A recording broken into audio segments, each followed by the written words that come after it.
दोस्तों, आज की कहानी है। किसी गांव में एक सेठ रहता था। उसका एक ही बेटा था जो व्यापार के काम से परदेश गया हुआ था। सेठ की बहू एक दिन कुएं पर पानी भरने गई। घड़ा जब भर गया तो उसे उठाकर कुएं के मुंडेर पर रख दिया और अपना हाथ मुंह धोने लगी। तभी कहीं से चार जहांगीर वहां आ पहुंचे। एक राहगीर बोला, बहन, मैं बहुत प्यासा हूँ, क्या मुझे पानी पिला दोगी? सेठ की बहू को पानी पिलाने में थोड़ी झिझक महसूस हुई, क्योंकि वह उस समय कम कपड़े पहने हुई थी। उसके पास लोटा या गिलास भी नहीं था जिससे वह पानी पिला देती। इसी कारण वहाँ उन राहगीरों को पानी पिलाना उसे ठीक नहीं लगा। बहू ने उससे पूछा, आप कौन हैं? राहगीर ने कहा, मैं एक यात्री हूँ। बहू बोली, यात्री तो संसार में केवल दो ही होते हैं। आप उन दोनों में से कौन हैं? अगर आपने मेरे इस सवाल का सही जवाब दे दिया तो मैं आपको पानी पिला दूंगी, नहीं तो मैं पानी नहीं पिलाऊंगी। बेचारा राहगीर उसकी बात का कोई जवाब नहीं दे पाया। तभी दूसरे राहगीर ने पानी पिलाने की विनती की। बहू ने दूसरे राहगीर से पूछा, अच्छा तो आप बताइए कि आप कौन हैं?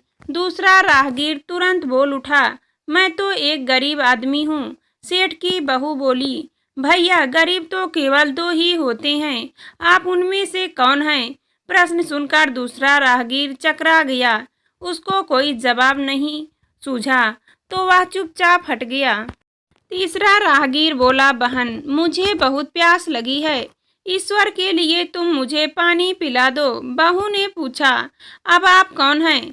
तीसरा राहगीर बोला, बहन, मैं तो एक अनपढ़ गंवार हूँ। यह सुनकर बहू बोली, अरे भाई, अनपढ़ गंवार तो इस संसार में बस दो ही होते हैं, आप उनमें से कौन हैं?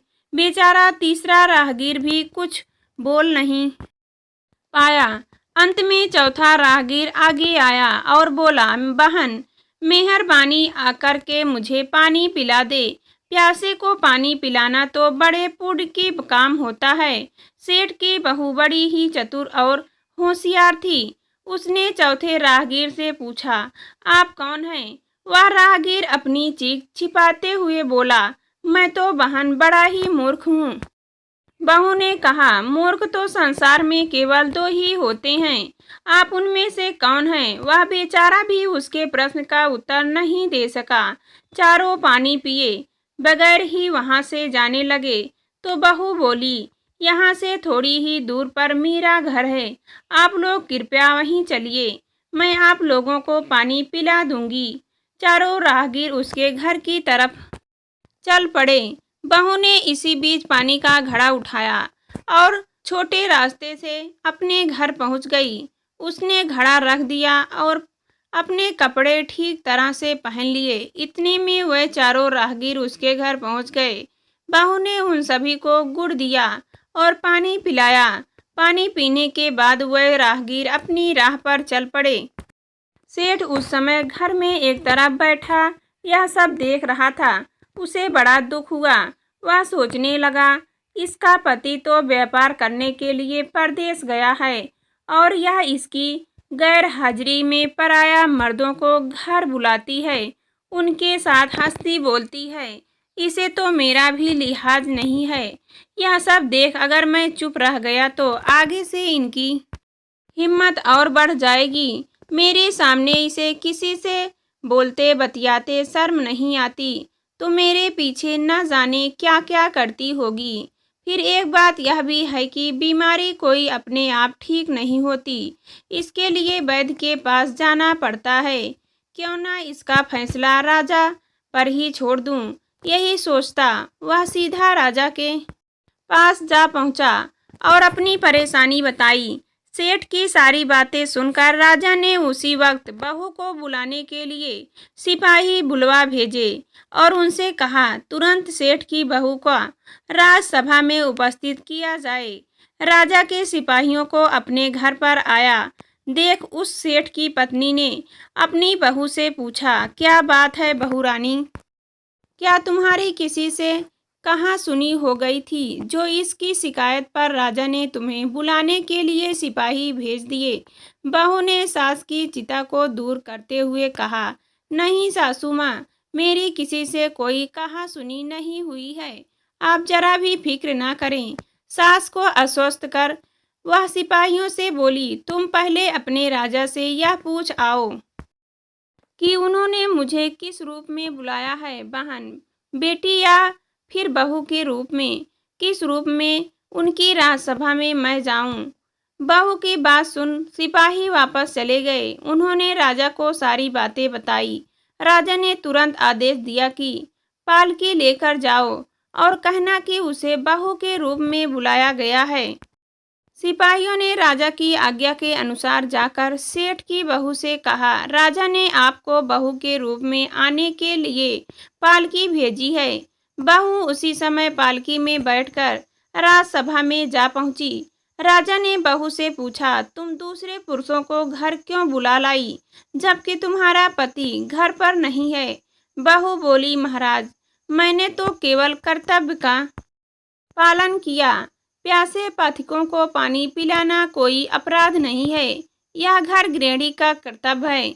जब मैं कुएं भर पानी भरने गई थी तब तन पर मेरे कपड़े अजनबियों के सम्मुख उपस्थित होने के अनुरूप नहीं थे। इसी कारण उन राहगीरों को कुएं पर पानी नहीं पिलाई। उन्हें बड़ी प्यास लगी थी और मैं उन्हें पानी पिलाना चाहती थी। इसीलिए उनसे मैंने मुश्किल प्रश्न पूछे और जब वे उनका उत्तर नहीं दे पाए तो उन्हें घर बुला लाई। घर पहुंचकर ही उन्हें पानी पिलाना उचित था।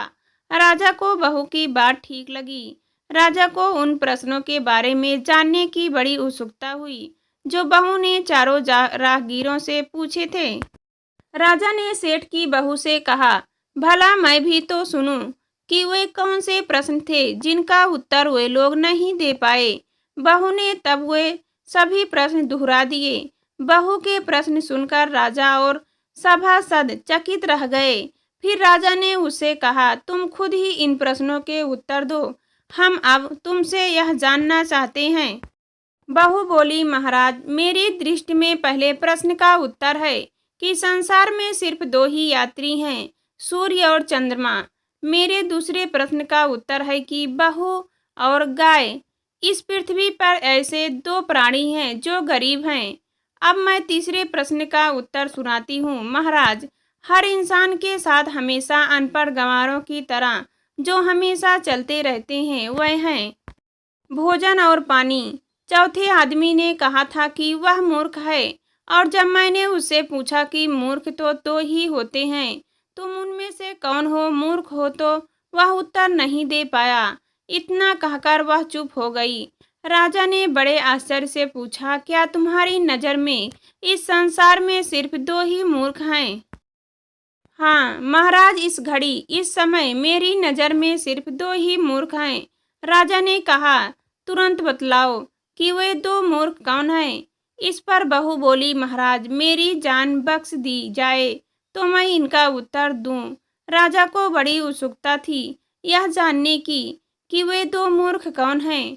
सो उसने तुरंत बहू से कह दिया, तुम निसंकोच होकर कहो, हम वचन देते हैं तुम्हें कोई सजा नहीं दी जाएगी। बहू बोली, महाराज, मेरे सामने इस वक्त बस दो ही मूर्ख हैं। फिर अपने ससुर की ओर हाथ जोड़कर कहने लगी, पहले मूर्ख तो मेरे ससुर जी हैं जो पूरी बात जाने बिना ही अपनी बहू की शिकायत राज दरबार में की। अगर इन्हें शक हुआ ही तो यह पहले मुझसे पूछ तो लेते, मैं खुद ही इन्हें सारी बातें बता देती। इस तरह घर परिवार की बेइज्जती तो नहीं होती। ससुर को अपनी गलती का एहसास हुआ। उसने बहू से माफ़ी मांगी। बहू चुप रही। राजा ने तब पूछा, और दूसरा मूर्ख कौन है?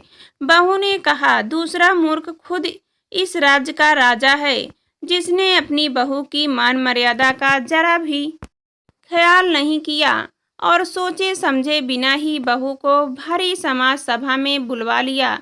बहू की बात सुनकर राजा पहले तो क्रोध से आग बबूल हो गया, परंतु तभी सारी बातें उसकी समझ में आ गई। समझ में आने पर राजा ने बहू की उसकी समझदारी और चतुराई की सराहना करते हुए उसे ढेर सारे पुरस्कार देकर सम्मान सहित विदा किया।